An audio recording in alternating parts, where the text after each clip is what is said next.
Thank you, Mr. Bohaniki. And last but not least, Dr. Manuel Peña.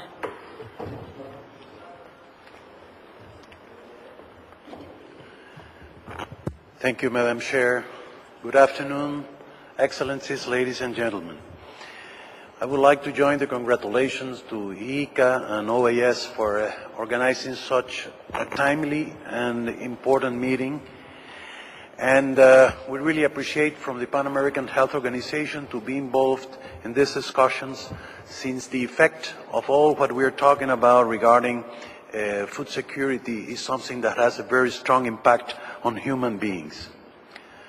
These presentations will have three main messages.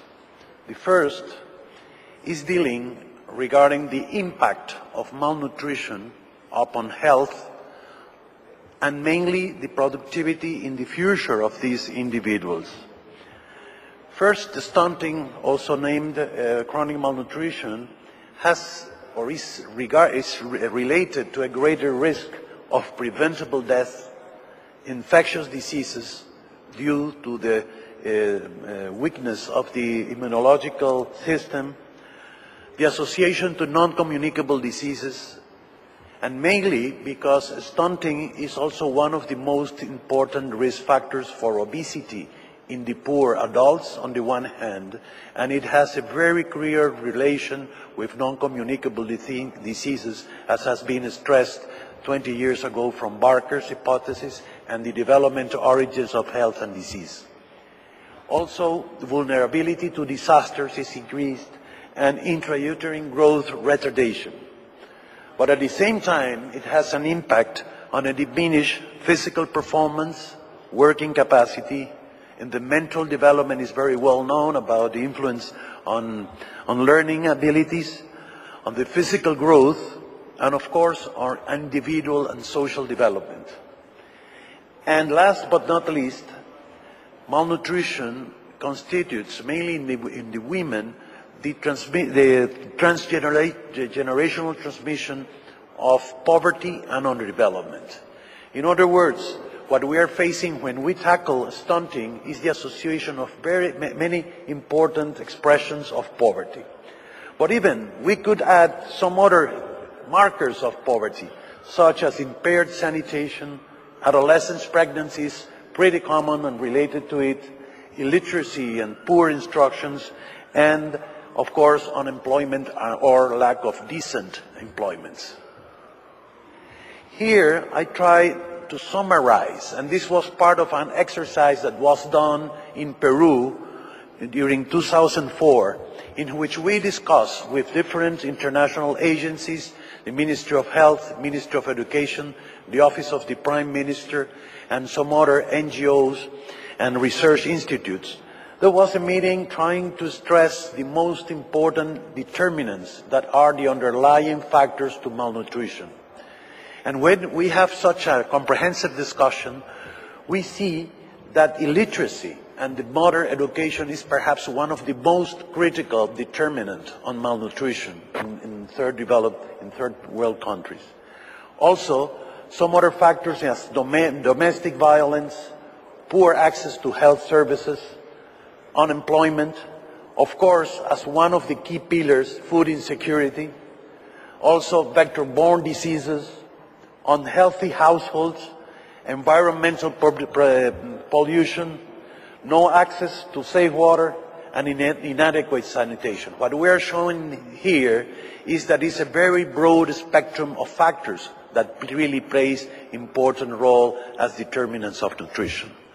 And having that in mind, some of the key issue has been, why don't we work together? In the same way that the international cooperation agencies, we insist and push countries to work in a very comprehensive, multi-sectorial approach. I think it's also our duty to try to develop an intersectorial but interagency coordination activities in order that we can complement each other. Based on that, there are 13 United Nations agencies in which also are involved some other bilateral agencies and NGOs in which we have been developing the so-called Pan-American Alliance for Nutrition and Development. And its conceptual premises could be summarized as such. First, to develop approaches with emphasis on modifying the determinants rather than dealing only with outcomes. In many ways, sometimes we work mainly focused on the outcomes or the effects of all those issues. But I think the big challenge is to start tackling the determinants in order to have a long-lasting effect. The second issue is to target actions toward physical, social, and geodemographic scenarios and not limited to individuals. Mainly in health, I should make an autocritic that sometimes we really tackle only in the individual issues without or ignoring social issues and, of course, the environmental, physical and social environment. The third issue is to replace the sectoral approach with a multi-sectorial focus centered on social determinants and addressing inequities. Let me tell you something that was pretty interesting. We, as an international organization in health, our main partner, of course, it is the Ministry of Health. But when we ask them just to try to gather, coordinate at the country level, his voice is not very strong. Then what we have done, and it was part of organizing at the country with all the international agencies, is to find a supra-sectoral institution who could gather and call all the institutions. In other words, we found that the Prime Minister was suitable, first advocating as malnutrition as the key policy for social movement in the country. Second, that he could call practically all the ministries that are dealing with social issues. And third, that is extremely important, and it comes down here, that we cannot work only at the national level. We have to bring down.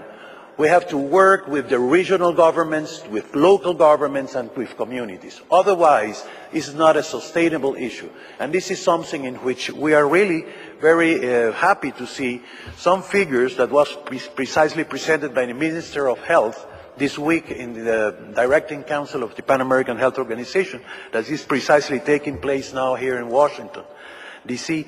And he expressed and he showed that it has been a reduction of 6.3 percentage points of stunting in 4 years with this kind of approach, in which FAO, World Food Program, UNESCO, IICA, and many other, in total 13 institutions are working together. And we have just tried to match all these actions from the country with the technical cooperation.